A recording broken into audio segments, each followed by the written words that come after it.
जी भाई, आज हम प्रेजेंट कर रहे हैं चेस्ट इंट्यूबेशन। ये इंटरकोर्स स्पेस हैं।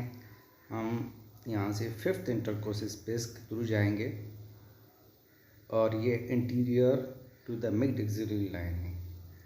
और ये जो साइन इंडिकेट कर रहा है कि below the nipple inframammary line in the female, मतलब औरतों में। और ये जो इंफ्रामेमोरी लाइन है मोस्टली फिफ्थ या फोर्थ इंटरकोर्स स्पेस हैं। हम अभी क्या कर रहे हैं कि इसकी जो हाथ है ऊपर तक ले जाएंगे ताकि हमें जो एरिया एक्सपोज हो जाए। ड्रेपिंग करेंगे, ये पाइडी लगा रहे हैं हम। ड्रेपिंग करने के बाद हम लोकल एनेस्थेटिक्स बनाएंगे। इसको उनको एनेस्थीसिया देंगे लिग्नोकेन से। उसके बाद सब इंटरकोर्स स्पेस, मसल, पेरियास्टियम, एरेप की पेरियास्टियम में और पैराइटल फ्लूइड का। जब हम वेट करेंगे 5-6 मिनट के बाद फिर इसकी इंसिजन देंगे। इंसिजन देने के बाद ये कोशिश करें रिब के पैरेलल हो।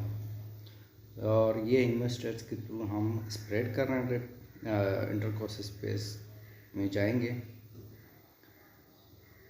जाने के बाद कोशिश करें रिब के ऊपर वाले बॉर्डर में जाएं। ये पैराइटल फ्लूइड का हम पंचर करेंगे। ये न्यूरोमस्कुलर बंड है, इसका एहतियात करना है, बचाना है। ये रिब के नीचे वाला बॉर्डर में होते हैं। पंचर करने के बाद हिमस्टर को स्प्रेड करें, फैला दें ताकि आपका फिंगर आसानी से जाए। अब फिंगर डालेंगे। फिंगर डालने के बाद हम अपनी उंगली ऊपर नीचे करेंगे ताकि जितने भी एडिशंस हैं उस सब को हम तोड़ दें। एडिशंस ऐसे चीज़ें जो आपके चेस्ट ट्यूब डालने में प्रॉब्लम करती हैं। बाद में लंग को परपेट करें अगर मुमकिन है। ये चेस्ट ट्यूब है, हम यूज़ करेंगे। आइडियल मैंने साइज़ लिखे हुए हैं और इंडिकेशन भी लिखे हुए हैं।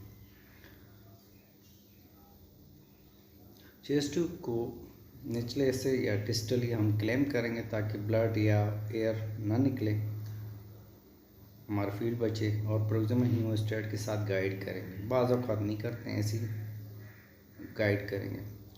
और हम हीमोस्टेट के थ्रू चेस्ट ट्यूब ले जाएंगे, फिर हीमोस्टेट को निकाल देंगे। न्यूमोथोरैक्स के लिए पोस्टीरियर और सुपीरियर बॉर्डर जाएंगे और हीमोथोरैक्स के लिए इंफीरियर भी जाएंगे या नीचे की साइड पे जाएंगे, डायफ्राम की साइड पे। अगर फोगिंग आ जाए तो समझ लो आप प्लूरल कैविटी में है, या ब्लड भी आ जाए प्लूरल कैविटी में, मगर हीमोथोरैक्स के लिए ट्यूब को चेस्ट ट्यूब बॉटल के साथ अटैच करेंगे। Thank you.